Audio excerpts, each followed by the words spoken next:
University మంచి భవిష్యత్తు కోసం తెలుగు విద్యార్థులు ఇష్టపడే యూనివర్సిటీ. కాల్ 9059052378 9059052379.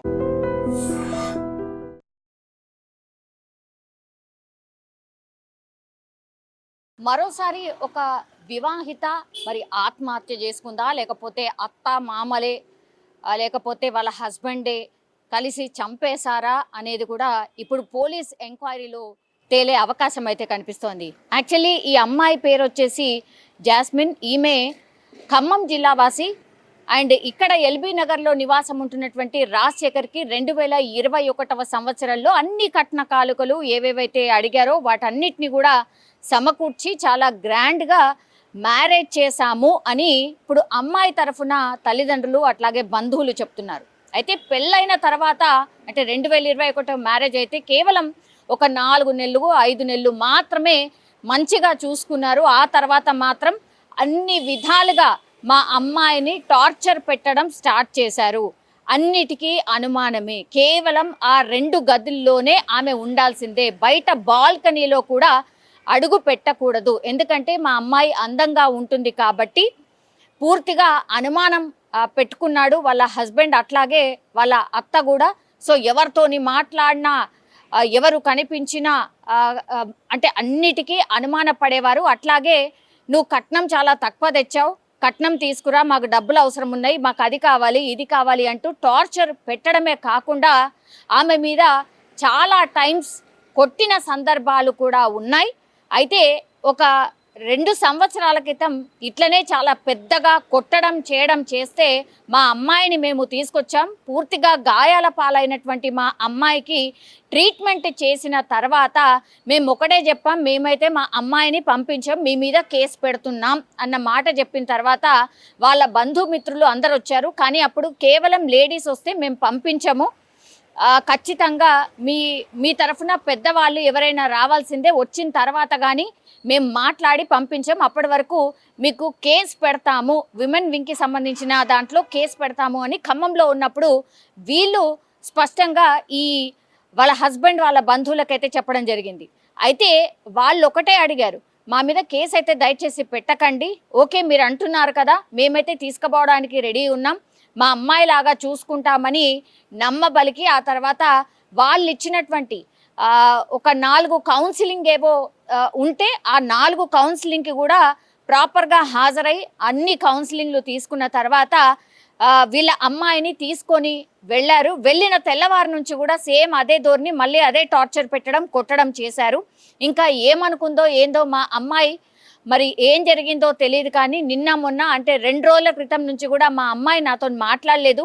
ఎందుకంటే మా అమ్మాయి బాగాలేదు, అత్తగారింట్లో బాగుండట్లేదు అని తెలుసు కాబట్టి రోజు మా అమ్మాయితోని మాట్లాడేదాన్ని. కానీ 2 రోజుల నుంచి మా అమ్మాయి ఫోన్ చేయలేదు. నిన్న ఎందుకో మేము 2 రోజులు అయింది కదా ఫోన్ చేయలేదు అని ఫోన్ చేస్తే కనీసం లిఫ్ట్ చేయలేదు. మార్నింగ్ అవర్స్లో ఫోన్ చేస్తే లిఫ్ట్ చేయలేదు.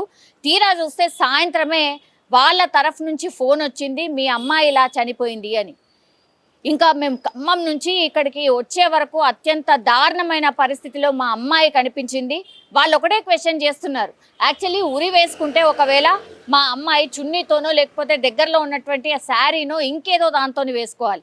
కానీ అక్కడ కంప్లీట్లీ కనిపిస్తుంది ఆ ఫ్యాన్కి అట్లాగే ఆమె మెడకి ఉన్నటువంటి వైర్ ఏదైతే ఉందో ఆ వైర్తోని ఉరి వేసుకున్న పరిస్థితి ఉంది. ఒకటే అడుగుతున్నారు, మా అమ్మాయి హైట్ వచ్చేసి 5 అంగుళాలు, అక్కడ ఫ్యాన్కి ప్లస్ కింద భూమికి ఉన్నటువంటి డిస్టెన్స్ 5.5 అంగుళాలు అట్లా మాత్రమే ఉంది. ఎట్లా సాధ్యం అవుతుంది? ఇది ఉరి వేసుకోలేదు ఖచ్చితంగా. ఎందుకంటే మా అమ్మాయి శరీరం మీద కూడా పూర్తి గాయాల మార్కులు ఉన్నాయి, కమిలిపోయినట్టుగా ఉంది బాడీ మీద కూడా. సో కొట్టి అత్త అట్లాగే హస్బెండే చంపేశారు అని క్లియర్ కట్గా చెప్తున్న పరిస్థితి అయితే కనిపిస్తోంది. ఈ కేసులో ఏం జరిగిందో తెలియదు కానీ 2021లో 4 నెలల నుంచి టార్చర్ చేస్తే ఇట్లాంటి టార్చర్ చేసే హస్బెండ్ సరే ఎవరైనా సరే బాగుండాలి. ఎందుకంటే అమ్మాయికి ఒకసారి మ్యారేజ్ చేసిన తర్వాత చిన్న చిన్న గొడవలు వస్తే సర్ది చెప్పడానికి ప్రయత్నిస్తూ ఉంటారు. అట్లాగే పెద్ద మనుషుల పంచాయతీలు అయిన తర్వాత సెటిల్ అయ్యి మళ్ళీ మంచిగా కాపురం చేసుకున్న సందర్భాలు ఉంది. కానీ ఈ ఇన్సిడెంట్లో మాత్రం 2 సార్లు 3 సార్లు ఎన్నిసార్లు చెప్పినా ఆ మనిషి మారలేదు. కాబట్టి ఇప్పుడు అమ్మాయిని మరి సొసైటీ ఏమనుకుంటుందా అని పంపించారా లేకపోతే ఇంకా ఏమనుకున్నారా తెలియదు, కానీ ఆ అమ్మాయిని పంపించడం ఇప్పుడు అతిపెద్ద మిస్టేక్ అని మనకే ఇప్పుడు ఈ స్టోరీ విన్నా అర్థమవుతోంది.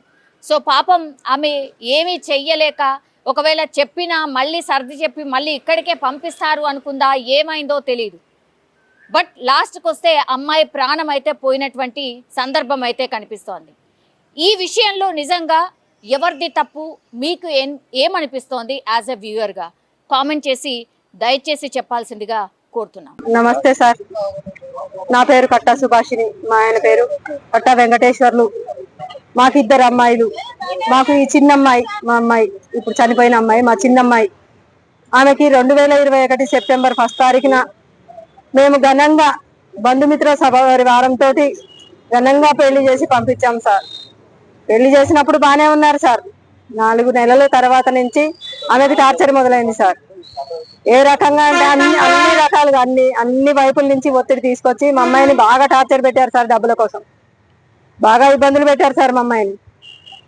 మా అమ్మాయి తట్టుకోలేక పోయిన సంవత్సరం 2 సంవత్సరాల బ్యాగ్ కూడా బాగా కొట్టాడు సార్. విపరీతంగా కొట్టి లేవలేకుండా చేస్తే బాగు చేయించుకున్నాను సార్. తీసుకెళ్లి బాగు చేయించుకున్నాక మళ్ళీ వచ్చాడు తీసుకెళ్ళడానికి. వస్తే అట్లా కాదు, మీ పెద్ద మనుషుల్ని తీసుకొని రా అంటే పెద్ద మనుషుల్ని తీసుకొని వచ్చారు సార్. పెద్ద మనుషుల్ని తీసుకొని వచ్చినా వాళ్ళు లేడీస్ని తీసుకొని వస్తే మేము లేడీస్ని తీసుకొని వస్తే పంపించము కదా, పెద్ద మనుషులు కావాలి అంటే వాళ్ళ పెద్ద మనుషుల్ని కూడా పట్టుకొని వచ్చారు సార్. మాట్లాడి చెప్పారు, మేమేమి చెయ్యము, మేమేమి ఇది చెయ్యము, మిమ్మల్ని మీ అమ్మాయిని మా అమ్మాయి లాగా చూసుకుంటామని వాళ్ళు తీసుకెళ్లారు సార్. అంతటితోటి బాగానే ఉంది. తీసుకెళ్లిన నెక్స్ట్ డే నుంచి మళ్ళీ టార్చర్ మొదలు సార్. తెల్లవారు వాళ్ళు తీసుకెళ్ళిండు, నైట్ వాళ్ళు వచ్చేసరికి 10 అయింది. తెల్లవారి పొద్దున మళ్ళీ గోల, మీ నాన్నకి ఇది, మీ నాన్నకి అది. ఇంకా ఆయన వర్షనం ఎట్లుంటదంటే సార్, ఏ మాసలో కూడా అట్లా ఉండరు సార్. ఇవాళ కూలి పని చేసుకునేవాడు భార్యని బ్రహ్మాండంగా చూసుకుంటాడు సార్. భార్యని బ్రహ్మాండంగా చూసుకోలేని వ్యక్తి పెళ్లి చేసుకోకూడదు సార్. ఒకటే ఎందుకు వేధిస్తున్నాడు? మా అమ్మాయి ముద్దుగా ఉంటది, అందంగా ఉంటది. వాడికి అనుమానం. ఆమె ఇంట్లో కాలు బయట పెట్టదండి. ఇంట్లో ఉన్న కాలు బయట పెట్టదు. బయట సెల్లార్ లో కూర్చున్నా కూడా ఆయనకి నచ్చదు. ఏమైనా ఆ 2 గదులు, ఆ గదులు అంటే అట్లీస్ట్ కొరియర్ బాయ్ వచ్చినా కూడా ఆమె బయటికి ఇట్లా రావడానికి లేదు సార్. అది నేను ప్రత్యక్షంగా చూశాను సార్. మేము ఇచ్చే బోడీ డబ్బులకి ఇంకా దానికి ఇంకోటి మీరు యాడ్ చేసుకోవచ్చు సార్. ఆ పదం నేను మాట్లాడలేదు. నేను మాట్లాడితే బాగోదు సార్. మేము సూసైడ్ నోట్ అలాంటి ఏం లేవండి. మా అమ్మాయి సార్ పోయిన సంవత్సరం ఇట్లనే చేస్తే మాట్లాడి తీసుకొచ్చారు. మళ్ళీ సెప్టెంబర్ లో మళ్ళీ ఇది రిపీట్ అయింది. మా అమ్మాయి గాయాలతో మా ఇంటికి వచ్చింది. మేము ఖమ్మం ఉమెన్ పోలీస్ లో మేము కేసు పెట్టాము. కేసు పెడితే వాళ్ళు అన్నారు కౌన్సిలింగ్ ఇస్తారమ్మా, 4 కౌన్సిలింగ్ ఇచ్చినాక అన్ని సర్దుకుంటే చూద్దాం, లేకుంటే లేదు అని చెప్పారు సార్. 4 సార్లు కౌన్సిలింగ్ చేశారు. పెద్ద మనుషులు తీసుకొని వచ్చారు. ఆలయాల పడి లేదు మేము ఏం కాదు అని చెప్పి ఇది చేశారు. 4 నెలల తర్వాత జనవరిలో తీసుకొచ్చారు సార్. జనవరిలో వచ్చిన కానుంచి మళ్ళీ అది రిపీట్ సార్. అమ్మాయి మాకు చెప్పుకోలేక ఊకోలేక అందులో నరక యాతన అనిపించింది సార్. కానీ నిన్న మాత్రం అమ్మాయి సూసైడ్ అని పేపర్లో, ఈనాడు పేపర్లో ఇచ్చారు సార్. అది సూసైడ్ కాదు సార్, పక్కా ప్లాన్ తో చేసిన మర్డర్ సార్. అది వాళ్ళ ఫ్యామిలీ మెంబర్ కలిసి మా అమ్మాయి చచ్చిపోయేంత పిరికిది కాదు సార్ నా కూతురు. ఏ సమస్య ఉన్నా తట్టుకొని నిలబడేయగలిగేంత ఉంది కాబట్టి 4 సంవత్సరాల నుంచి వాళ్ళు 3 సంవత్సరాల నుంచి అంత టార్చర్ చేస్తున్నా తట్టుకొని నిలబడగలిగింది సార్. మేము ఖమ్మం PS లో మేము అయింది బట్ ఇలా కంప్లైంట్ ఇక్కడ ఇప్పుడు నిన్న చేసాం సార్. నిన్న కంప్లైంట్ ఇచ్చాము. వాళ్ళు అరెస్ట్ చేసినామా అంటున్నారు కానీ మాకు చూపించట్లేదు సార్ మనుషుల్ని. 2 తల్లి కొడుకు అయితే మా హ్యాండ్ లోనే ఉన్నారు. ఇంకా మిగతా 3 మాత్రం లేరు సార్. మరి మా కూతురు ఆత్మకి శాంతి కలిగించేటట్టు చూడండి సార్. మీ జీవితాంతం మీకు మీ ఫోటోలు పెట్టుకొని నేను బతుకున్నంత కాలం మిమ్మల్ని పూజిస్తాను సార్. నా కూతురు మీ కూతురు లాంటిది అనుకోండి సార్. నా కూతుర్లో నేను అల్లారి ముద్దుగా పెంచుకున్నా సార్. నేను పిచ్చుక గుడ్లో పెంచుకున్నట్టు పెంచుకొని రాబందుకు వేసినట్టు వేసాను సార్. నా బాధని మీరు కొంచెం పట్టించుకోండి సార్. మీకు నమస్కారం సార్. నిజంగా ప్రస్తుతం ఉన్నటువంటి సమాజం దేనికి ప్రయారిటీ ఇస్తుంది? ఆర్థిక సంబంధాల చుట్టూ మాత్రమే తిరుగుతుంది. మళ్ళీ ఎన్నికలంగానే చాలా విరక్తి కలుగుతాను. మంచి అనిపిస్తుంది కదా, లేడీస్ కూడా ఛాలెంజింగ్ జాబ్స్ చేసినప్పుడు చాలా బాగుంటది. ట్రాఫిక్ అసిస్టెంట్స్ గా నియమించిన ట్రాన్స్జెండర్స్ అందరితో సాల్యూట్ చేయించుకుంటున్నారు. ఫుడ్ డెలివరీ ఇవ్వటానికి వెళ్ళినటువంటి డెలివరీ బాయ్ అనిల్ పై కళ్ళ ముందు పిల్లల్ని కొట్టి